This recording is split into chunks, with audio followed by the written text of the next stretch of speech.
why do some people, in your opinion, get breast implant illness while others don't? Because obviously there's a lot of people with implants and some may not even notice an issue. And some obviously are starting to have issues. So is it the way the surgeon puts the implants in? Is it size? Is it like, why do some people feel the effects not? Or is it something where the implant just has to be in your system for X period of time, and then over time you're going to kind of fight these kind of things?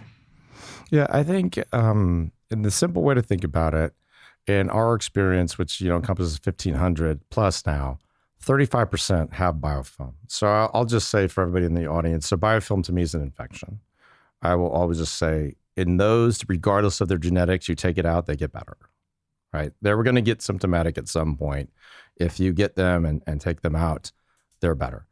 But what you're asking is the more complicated question is who's actually predisposed to have a problem. And so from genetics, you have to be, in my opinion, after looking at several hundred genetic reports on people with breast implants who have explanted, you have to have 3 to 4 of those pathways I mentioned not working properly.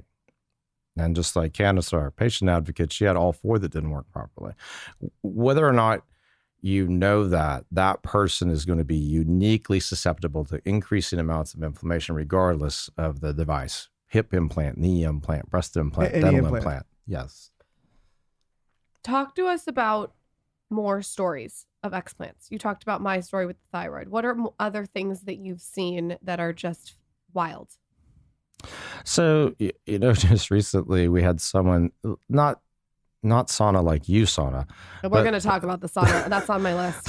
This gal came and everybody's trying to just take care of themselves. So they know infrared sauna will help them in the detox process and sweating will help you and all this. But heating yourself up is not going to help you with a prosthetic device. And the device that we're discussing doesn't have a shell that's titanium, right? You can heat up somebody with a knee implant. They're not going to leach it. Heavy metals are obviously a problem. And we can get to your story later with heavy metals. But this gal, as soon as I took her implants out, she felt magically better. And she wasn't, so much infected as she was basically melting herself in the sauna. So, obviously that's a strong example. Because these implants are not tested in sauna heat. No, you would not put anybody in a trial, FDA trial through that kind of heat. So that would never be part of a protocols in a FDA's trial. So I'm going to say what you are not saying because maybe it can't be said. What I think is that I was saunaing so much with my implants that it started to seep out